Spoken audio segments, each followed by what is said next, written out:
निस्बत मेरी गर्दन में भी है, दूर का कोरा तेरा इस निशानी के जो सगे नहीं मारे जाते, हश तक मेरे गले में रहे पटका तेरा, बद सही चोर सही मुजरिमों नकारा सही, ए वो कैसा ही सही है तो करीम तेरा, फखरे आका मेरा सा और भी एक नज़्म रफी चल लिखा लाए सरा खानों में चेहरा तेरा, और बरेली के आला हजरत हो से पाक के दुश्मनों को ललकारते हुए कहते हैं अल-अमा कहर है, ए गौस वो तीखा तेरा, मर के भी चैन से सोता नहीं, मारा तेरा बादलों से कहीं रुकती है, कड़कती बिजली ढाल छुट जाती है, उठता है जो तेगा तेरा, अक्ल होती तो खुदा से न लड़ाई लेते, ये घटाए उसे मंजूर बहाना तेरा, तू घटाए से किसी के न घटा है न घटे, जब बड़ा है तुझे अल्लाह ताला तेरा, क्योंकि बड़ा पाना रखे जिक्र रखा है, साया तुझ पर बोल पाला है तेरा, जिक्र है ऊंचा तेरा, मिट गए मिटते हैं मिट जाएंगे आगे तेरे, न मिटता है न मिटेगा।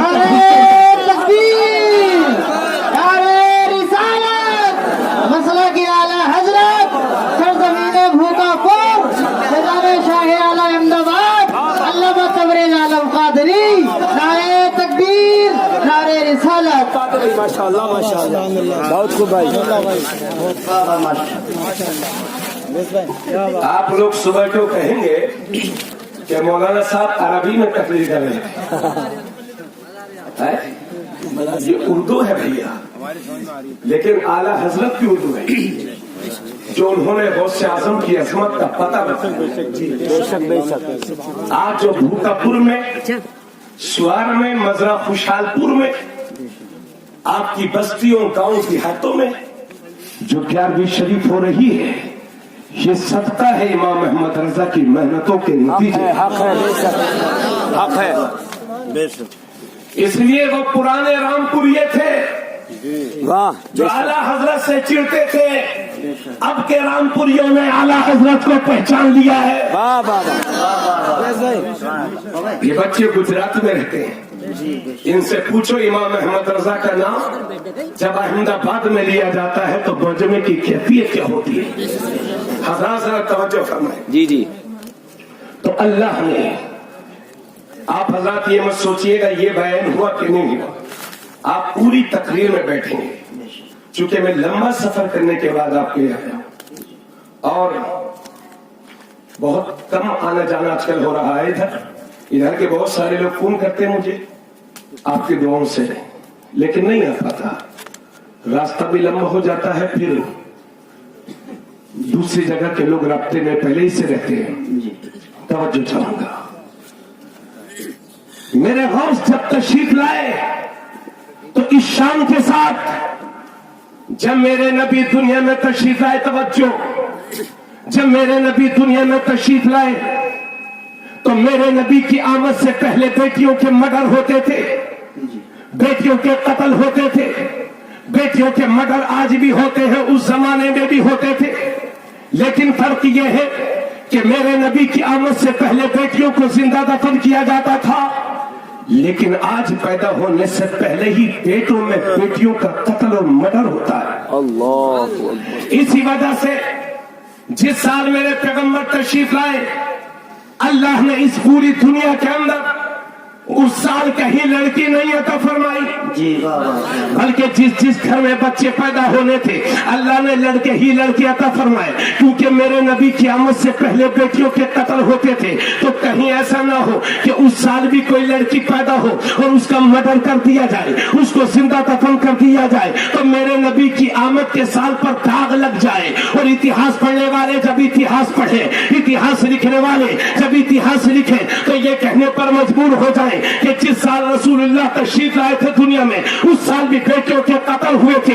इसलिए अल्लाह ने इस पूरे हुए जमीन में उस साल कहीं लड़की नहीं पैदा फरमाई, बल्कि जहां जहां औरतों के यहाँ बच्चे पैदा होने थे सबको लड़के ही लड़की अता फरमाए। तो जब मेरे नबी दुनिया में तशरीफ लाए तो पूरे साल कहीं लड़की नहीं पैदा हुई, अल्लाह ने लड़के ही लड़के अता फरमाए। और जब मेरे नबी के काम से शहर जिरान में जिस रात में मेरे गौस पैदा होते हैं, उस रात में पूरे जिरान में कहीं लड़की नहीं पैदा हुई। अल्लाह ने जिन औरतों के यहाँ बच्चे पैदा होने थे सबको लड़के ही लड़के अता फरमाए। और एक रिवायत तो ये बताती है कि जिस रात में गौसे आजम पैदा हुए हैं जिरान में, उस रात में अल्लाह ने 1100 लड़के अता फरमाए, 1100 लड़के। और कभी ऐसा होता है कि लड़के ज्यादा होते हैं तो कोई शराबी होता है, कोई कबाबी होता है, कोई जानी होता है, कोई चोर होता है।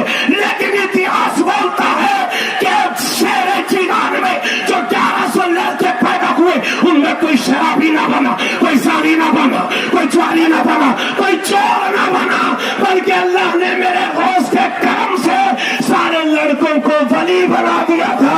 नारे तकबीर, नारे रिसालत, मसलक आला हजरत। सुभान अल्लाह, सुभान अल्लाह। बहुत खूब मुफ्ती साहब, माशाअल्लाह। अरे भाई बातें समझ में आ रही है कि नहीं? तो अगर बातें समझ में आए तो थोड़ा सा आपकी तरफ से कुछ हौसला अफजाई सुभान अल्लाह आप कहते रहेंगे तो मुझे लगेगा मेरी बातें समझ में। सबसे ज्यादा माशाल्लाह आप ही समझ रहे तशरीफ रखे हैं।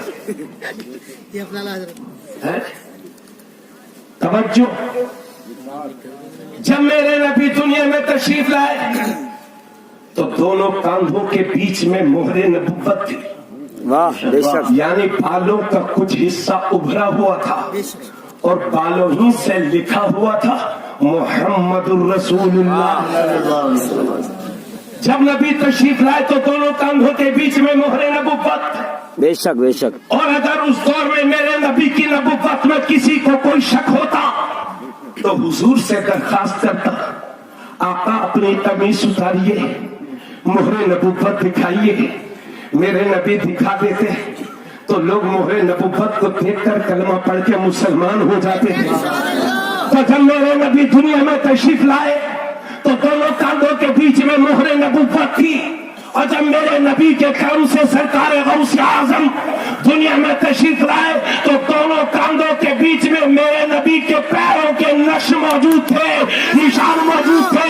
क्योंकि मेराज की रात में जब रसूलुल्लाह सफर मेराज पर तशरीफ ले गए तो सिदरतुल मुंतहा पर पहुंचने के बाद जिब्राइल ने जवाब दिया तो अल्लाह ने उस जगह रूहे गौसे आजम को वहां हाजिर किया और मेरे गौस अपने कांधे पर बिठा करके हुजूर को सफर मेराज में ले गए। माशाअल्लाह माशाअल्लाह। ऐसे हैं अपने गौस। बेशक। पूछो इन बच्चों से कि गुजराती लोग 11वीं शरीफ कैसे करते हैं। उसकी बरकत है। मेरी मां ने मुझसे सन 2016-17 में कहा था कि हर साल 11वीं शरीफ किया कर।